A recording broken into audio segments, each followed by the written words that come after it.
Hello बच्चों, let's see this question and here this question say under which agreement the Indian depressed class got reservation या reserved seat in the provincial and central legislative council in 1932। यानी कि question आपसे बोल रहा है जो depressed classes थे, depressed classes से यहाँ पे मतलब है शेड्यूल कास्ट, निचली जाति के लोग, तो जो उनका ग्रुप था डिप्रेस्ड क्लास का, इनको प्रोविंशियल और सेंट्रल लेजिस्लेटिव काउंसिल में 1932 में क्या होता है, इनके लिए रिजर्व करके रखी जाती हैं कुछ सीटें। तो जो इनके लिए सीट रिजर्व की गई थी वो किस एग्रीमेंट के तहत की गई थी, ये आपसे इस क्वेश्चन में पूछा है। तो देखो यहाँ पे आपका सिंपल आंसर है पूना पैक्ट।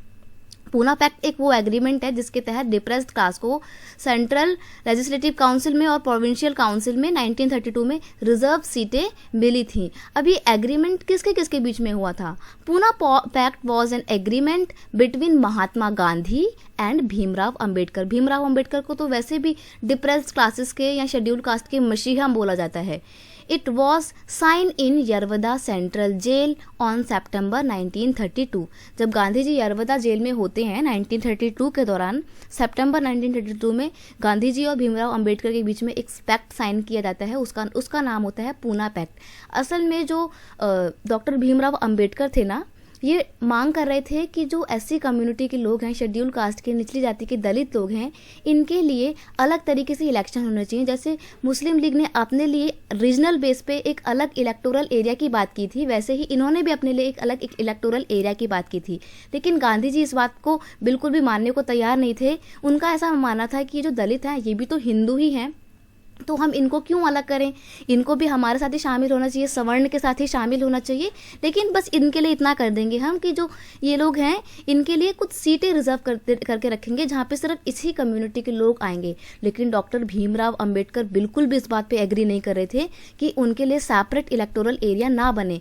लेकिन गांधी जी जो है जिद पे अड़ जाते हैं और क्या करते हैं, वो ना आमरण अनशन यानी कि हड़ताल कर देते हैं, खाना वाना खाना बिल्कुल बंद कर देते हैं। उनकी जो सेहत होती है, हेल्थ होती है, वो लगातार गिरती चली जाती है। तो अंबेडकर के ऊपर बहुत ज़बरदस्त प्रेशर होने लगता है कि गांधी जी मर जाएंगे, आप कुछ ना कुछ एग्रीमेंट कीजिए। तो फाइनली दोनों के बीच में एक एग्रीमेंट होता है पूना पैक्ट, जिसमें गांधी जी बोलते हैं कि आप लोगों को हम रिजर्वेशन प्रोवाइड करेंगे, सीटें आपके लिए रिजर्व होंगी, लेकिन आपके लिए अलग इलेक्टोरल एरिया नहीं होगा, जनरल इलेक्टोरेट में ही आपको अपना जो है वोट डालना पड़ेगा और बस सीटें आपके लिए रिजर्व की जाएंगी। भीमराव अंबेडकर बहुत ज़्यादा खुश तो नहीं थे इससे, बट फिर भी उन्होंने गांधी जी की जिद के आगे एक साइन कर लेता इस पैक्ट पे, क्योंकि अगर वो नहीं करते तो शायद गांधी जी जो हैं कुछ भी हो सकता था।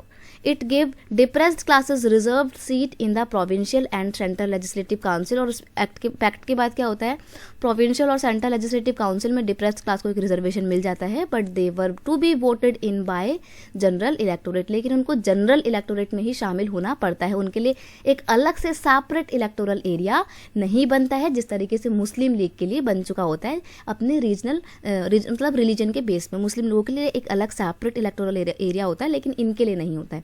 बट इनके लिए सिर्फ सीटें रिजर्व करके रखी जाती हैं, और ये सीटें रिजर्व करके रखी गई थी किस एग्रीमेंट के तहत? पूना पैक्ट एग्रीमेंट के तहत।